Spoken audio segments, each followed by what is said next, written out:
used to be YouTube exclusive show, all about children's programming done in a very big, twisted way. This was introduced to me by Sam. Thank you for introducing this to me many, many years ago.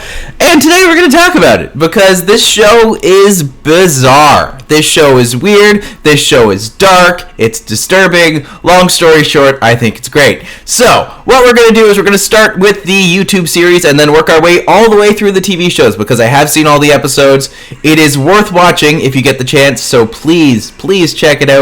Legally, hopefully. But to begin with, we're going to start with creativity because green is not a creative color. This is a really solid one. Like, straight out the gate, I think this is probably... If this one might actually be my favorite. It might be S tier, but we'll figure this out as this goes on. Creativity is really funny. The idea of it comes up... And the fact that they go like super... This is their first episode, and they don't hold back. It starts very simple, very engaging with the calendar or the notebook coming out and being like, oh, time to be creative. And it's just kind of progresses into insanity. There's blood, there's darkness, there's a human heart that gets wrapped in glitter.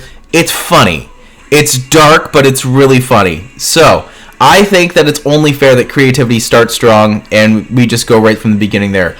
Time, I feel like, isn't quite as successful as creativity, but it's still really good. The sequence this show is always so clever, where they set up the expectation, they set up the idea, the feeling of the educational content, and then they pull the rug out from under you, and they're just like, nah, do it, live with it, suffer through it. Creativity is really funny. Time is really funny. At the end, that sequence where like time is progressing and they just get really old, it's, it gets dark, and that's kind of the point. That's what you want in this series. You really want to be able to see that and feel that, and you want this to make you uncomfortable. So, yeah, time, great option. Love, I remember Love is also really good, especially the part with, like, the bee serves as a really good narrator, it serves as a really good teacher. The song is really good in this one. I think this is probably my second favorite song after the creativity song, because that's probably... You know what? I have to do this. There. Yeah, I feel like that's more accurate to what I see this as. I really enjoyed Love. I think that it's very funny. I feel like it's shorter. It doesn't have quite as much impact as a lot of the other ones, but that's also fine. They do a really good job of it. They make it very entertaining and engaging, so no issues here. Computers. Again, kind of not my favorite, but really good. Like, I would rather take 100 Don't Hug Me, I'm Scared rather than another Charlie the Unicorn. And I love Charlie the Unicorn. I think this is like one of the best YouTube series that's come out because it's just so dark, so off the wall, so crazy. And yeah, honestly, I feel like this is pretty good. I don't think anything's D tier here. But I will say Healthy, I think, is better than Computers. And I will say that Dreams is probably... it's probably my third favorite, just with where they go at the end. I don't want to spoil anything for anyone who hasn't seen it, but they go in some pretty interesting directions. So, yeah. The actual YouTube series, I think, is really good to look at it by itself. Just because the way that they present it, the way they set everything up, the way that they push this forward, it's very interesting to see how, if you like follow lore or follow theory people, like this entire show is packed with theory, and I'm sure this continues in the second season, or the TV show, I should say. Whereas the web series is still very solid, still very funny, still very engaging. The actual TV show is much more in-depth, much bigger, much more to go over. But it's not as disturbing, so there's the trade-off. The great thing about the YouTube shorts is that they're quick, they're in, they're out, they're funny, they're fast, and then like it leaves you feeling disturbed after you watch it just because that's how that works. That's how it's gone. That's what's happened. And you don't get to like change anything or do anything. I don't know if I'm even making any sense at this point. Long story short, the YouTube series is in and of itself worth a watch. It takes like a half hour to watch the whole thing from beginning to end. They're disturbing. It'll get under your skin. What's the problem? Going to the TV show, it starts with jobs, and at first, the issue here is that they do have like a half hour of content to play with, whereas before it was like 5-6 minutes on the long side. Now it's like a full TV show.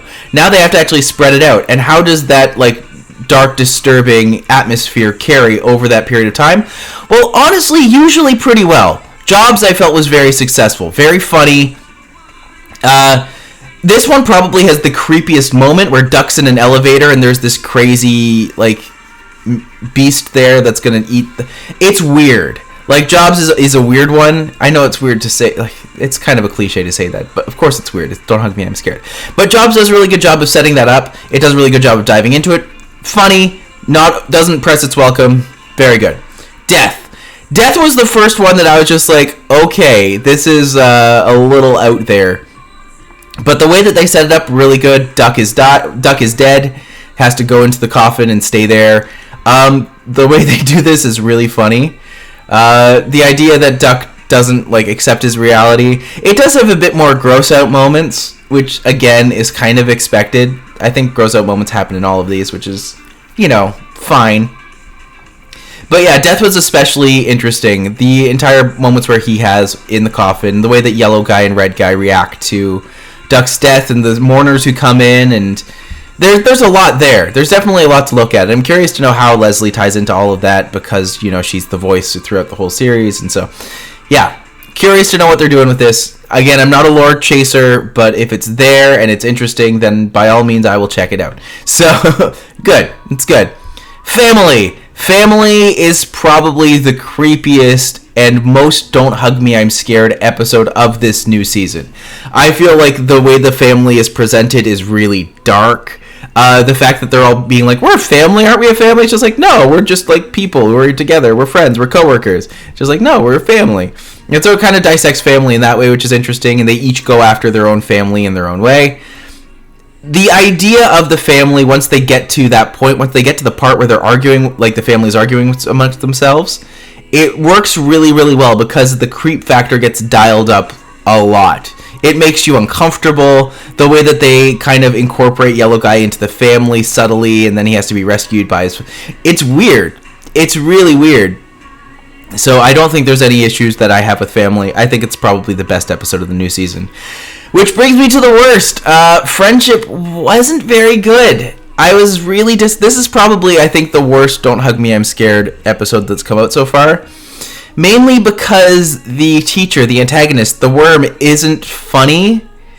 It's very annoying and very great. And that's kind of the point of the episode, I know. But I feel like it's so strange that this series does so well. And this series captures a lot of really interesting, funny bits. But then out of nowhere, there's this episode, and I'm just like, this isn't as good as I want it to be.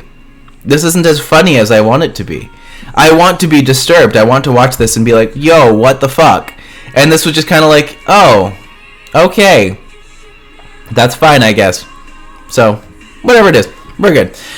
Transport, the episode where Red Guy tries to get away in the car. The car, first off, the car character, amazing. Hilarious. Disturbing, weird, all those things. And the fact that it drive off into the glitchy world, they end up back at the house. It sets up that whole idea of this whatever sitcom-y world they're in. I don't know how far into lore people are digging already, but if there's any answers to that, like, I'm curious to know what other people think. Especially with the whole Leslie thing, being like, oh yeah, I'm going to take these people back, I'm going to do this. It's good, it's good, it's very good. I'm probably a huge fan of that episode. I don't know if everyone else is, but to me it stands out as a really, really strong one. And Electricity, I felt, was also a really strong one. I would say that's probably the best episode. I'd actually put it in front of time. The idea of the batteries is really good. The idea of how, like, Yellow Guy is affected by them is very visceral and very engaging and very disturbing. And when he goes up the stairs and he finds out all this stuff, I'm saying nothing that nobody here already doesn't know, but it's solid. It's probably one of the funnier episodes, while also being, like, not super dark, but very dark. Very engaged, very... like, I don't even know if I can fully describe it. I like how they pull the wool out from under you with the whole idea of this book has all the answers, and then the book gets twisted. It all gets twisted. It's Don't Hug Me, I'm Scared, so everything's twisted and weird, and you just kind of have to settle in for the ride. So, this is my ranking. This is how I see the series. What do you think? What was your favorite episode of Don't Hug Me, I'm Scared? Do you think Yellow Guy gets picked on? Do you think Red Guy's too much? Do you think Duck sucks? Also, what happened to Wakey Wakey? No one knows. So, next time, if you have any answers about that, please let me know. And until then, I will see you next time, and thanks for watching Ranked.